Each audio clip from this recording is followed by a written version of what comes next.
বা চমৎকার। তখন সবাই নাকে সর্ষে তেল দিয়ে ঘুমোচ্ছিল, তা এখন আমাকে বলতে এসেছে কেন? নিজেকে বলুক, তোমাদের ছোট মাকে বলুক, আমাকে দোষ দিচ্ছে কেন? কপাল মামনি, সবটাই কপাল। মানে তোমার কপালে এখন যেটা লেখা আছে তুমি কি চাইলেও পাল্টাতে পারবে নাকি?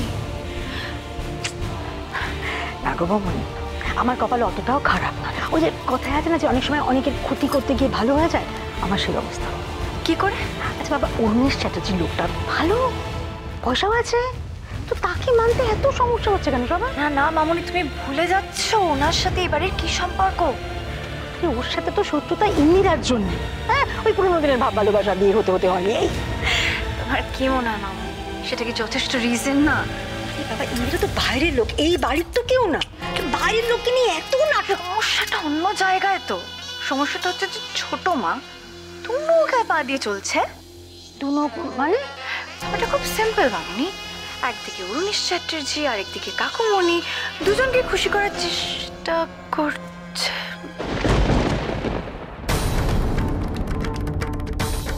মানে আমার অবর্তমানে তোমাদের কাকুমণি ওই ইন্দিরার সঙ্গে? মামনি প্লিজ, এ বিষয়ে তুমি আমাকে প্লিজ কিছু জিজ্ঞেস করো, আমি বলতে পারবো না, আমাকে ক্ষমা করো।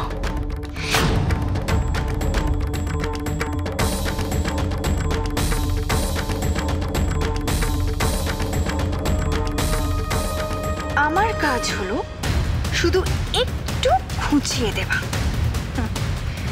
বাকি উত্তরটা নিজেই খুঁজে নাও না মামনি। তুমি আমার হাজবেন্ড অরূপ, আমি তোমার সাথে যেতে বাধ্য। চলো, কোথায় নিয়ে যাবে আমার? কেন রাজি হলি রে মা? আমি জানি না এতে তোর ভালো হবে কিনা। তুই আমাকে ক্ষমা করে দিস।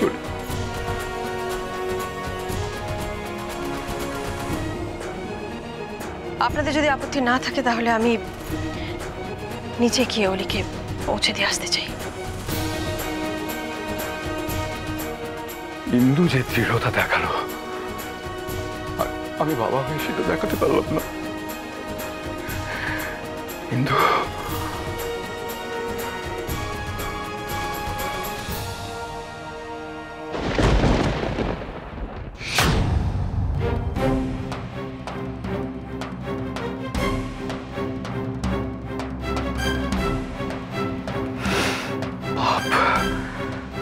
সব আমার পাপ। তোমাকে অসম্মান করে যে পাপ আমি করেছি ইন্দু, আজ তারই শাস্তি পাচ্ছি আমি। পারলে তুমি আমাকে ক্ষমা করে দিও ইন্দু। তুমি প্রতি মুহূর্তে প্রমাণ করেছো যে তুমি আসল মা। বিদিশা সেটা কোনোদিন বুঝবে না।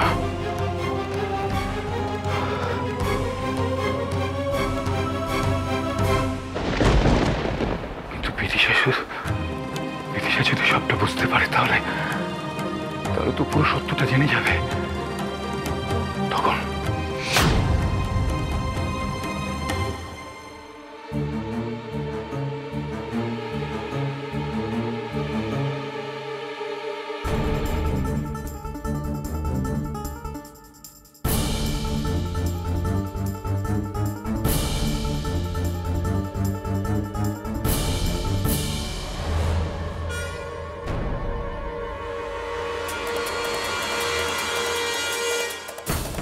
ছোটবেলা থেকে ওরা ইন্দুর ভালোবাসায়, শাসনের শিক্ষায় বড় হয়ে উঠেছে, আর ওরা সেভাবে অভ্যস্ত হয়ে উঠেছে।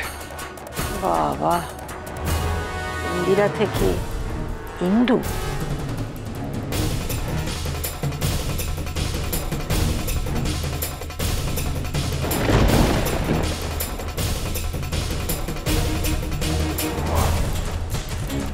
আমার সম্পদ হলো ভালোবাসা, আর এই সম্পদ যেমন কাউকে দান করা যায় না, তেমন কেড়েও নেওয়া যায় না। ইন্দিরা উর্মেশকে বিয়ে না করে এ বাড়িতে কেন পড়ে আছে? কেন এত লাঞ্ছনা, এত অপমানের পরেও কি করে পড়ে থাকতে পারছে? কোন সত্যি লুকিয়ে আছে এর পেছনে? একদিকে উর্মিশ চ্যাটার্জি আর একদিকে কাকুমণি, দুজনকে খুশি করার চেষ্টা করব। দেখি দেখি দেখি কিছু এদিকে এসে বসবে কিছু আনি একবার দেখি কি একটু সাবধানে করবে তো তুমি কি করে বসো বসো বসো বসো এখানে বসো আমি দেখছি কি প্রদীপটা তো নিভে গেল, এ তো ঘোর অমঙ্গলের ইঙ্গিত।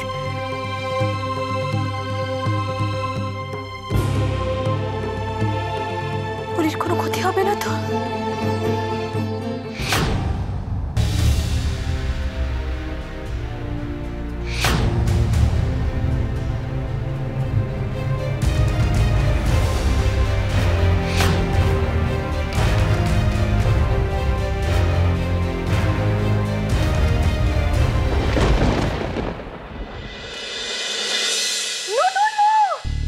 এই তোমরা কে কোথায় আছো? তাড়াতাড়ি এসো, নতুন বউ এসেছে।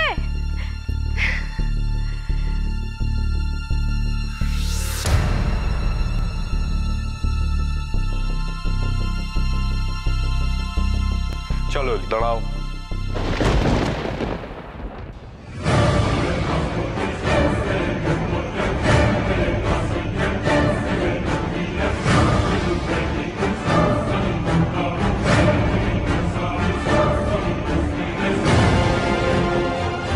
এত তাড়া কিসের? আগে নতুন বউকে বাড়ির কর্ত্রী বরণ করে নিক। কি গো, কোথায় গেলে? আরে নতুন বউ এসে গেছে, বরণ করতে এসো নিচে।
এই হলো এই চ্যাটার্জি বাড়ির কর্ত্রী।